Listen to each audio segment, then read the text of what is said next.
welcome back to my channel. In today's video, I wanted to go over just purchasing tickets with you guys and how to purchase that theme park parking, and to show you the hours and events calendar. You'll come to the Disneyland website, and to make the reservation, you're going to want to go up here to tickets and parks, and then you can go to buy theme park tickets. Now, this is where you can select a couple of options here. You can select a standard theme park ticket or a Disneyland anniversary ticket offer. And then depending on how many days you would want to attend, would be your options here. Now, please note that now this is for just general, admission. But if you are a annual pass holder, you know that for us it's a little bit different. We can go down here to theme park reservations for that. But if you are looking to plan a trip here soon, I definitely recommend to follow these steps, and hopefully it should help make your process and your trip a lot better. So when you come in here and you select how many days you're going to want to be there. So let's say we're going to just say a standard theme park ticket. We want to be there for 3 days. It's going to drop down and show you if you want adult ticket or kid tickets. We'll just say we'll have 2 adults, just for an example. 1 park is included with that ticket. Now, if you want to do a park hopper, and that is visiting the Disneyland California Adventure Park, that is an additional fee, and that is currently $90 an additional. So if you wanted to do a park hopper, you would select that and then come down here and select continue. And then once you select your continue button, then it's going to bring you to this page here, and it's going to show you the park availability and the calendar. And so the icons here are going to show you whether both parks are available, and they'll have the both icons. Or if just 1 park is available, it'll show the pink icon for Disneyland and the teal one for Disney California Adventure Park available as your starting park. And then if it has a dash, that just means that no reservations are available for that day. So you want to choose the days that you're planning to visit. Like I said, with the park hopper, you only need a reservation for the first park you'd like to explore, and you'll be able to enter the second park after 11 a.m., and you can go back and forth between the parks. Now, this is subject to park capacity limitations as well, so just know that too. So then this is where you'll come down here for the calendar, and you can go through and select, which date you'd want to attend the park. All right, so once you know your dates are set, you'll want to come to the calendar, and I'm just going to select my 3 days. So the 19th, the 20th, and the 21st. And then when that looks good, there is important details down here that you can read as well. You'll select continue. Once you select continue, it's going to ask you for your starting park. So this is the park that you want to start off with the park hop ticket. You can hop back and forth after 11 a.m. Between the parks, obviously depending on capacity limitations, but this is where you just want to select which parks you'd want to start with. So I'm going to say, depending on your options, this is what I'm going to select. so you can kind of get an idea. And then you'll come down here and select continue. Then the next option is going to be additional items that you can purchase.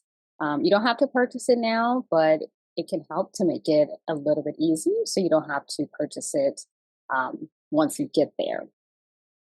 So for example, the Lightning Lane multi-pass, if you want to purchase that now, that is the option for, and this is, like I said, this is for the 2 people.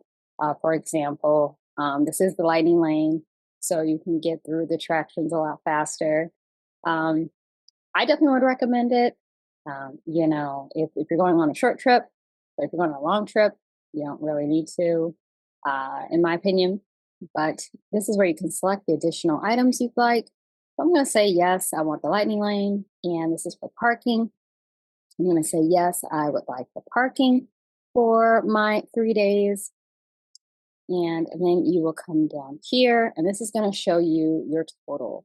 So for the 3-day park hop ticket and the lightning lane and parking, this is giving me that total fee. So then I'm going to select continue. And once I select continue, it's going to bring me to the payment page. So again, it's going to bring you into your cart, and it's going to show you everything that you've placed into your cart, your days, the parks, any additional things that you added on, and your total for your trip. And then you'll select continue again. And then you're going to want to sign into your My Disney account. Then once you sign into your My Disney account, it should populate with the checkout screen. And so this is where you will see up at the top the guest information, your park tickets. This is where you're going to select your guest information, and you'll have to put in for however many in your party.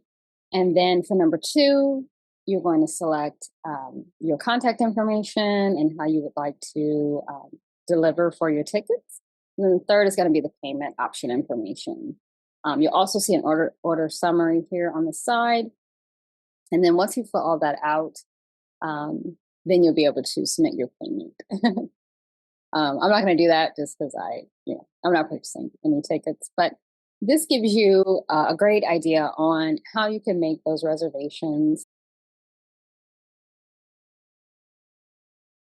If you are just looking for a trip to come to the Disneyland Resort, let me take you guys back to the homepage, and I can show you sometimes people aren't aware of.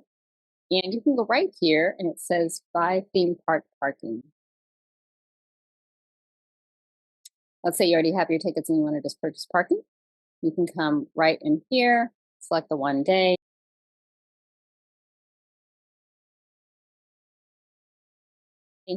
And select add to cart.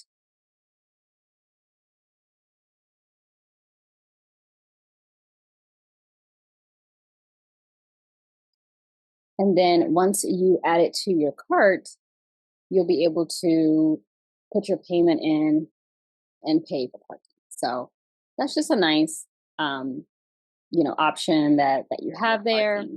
And then if you wanted to select the lightning lane multi-pass, you can definitely purchase that through here. You can go here and see all the hours and events calendar. This is really nice because it will show you not just Disneyland park hours, but it'll show you California Adventure as well as Downtown Disney. So if you're wondering maybe if you could stay later one night, or if you park hop, how late does Downtown Disney stay open on your days that you're going to be visiting the park? This is a really great place that I love to look, especially because it'll show you events and shows as well. So it's really nice. It'll break down the hours for that day. If there's any events or parades or fireworks going on, they will list it here, and it'll show you the times for those events. Definitely recommend to check this out. This is definitely a good place to go, especially if you're wondering about entertainment and fireworks and just times overall. One good thing about Downtown Disney is it typically stays open pretty late, even after the park. So that's a nice little tip to know as well. If you guys have any questions, let me know in the comment section below. Let me know if you guys would like me to do more of these videos, and I will see you guys in the next one. Make sure to comment down below, give this video a big thumbs up, and also don't forget to hit the subscribe button if you are not already subscribed, and I will see you guys in the next video. Thanks so much for watching. Bye.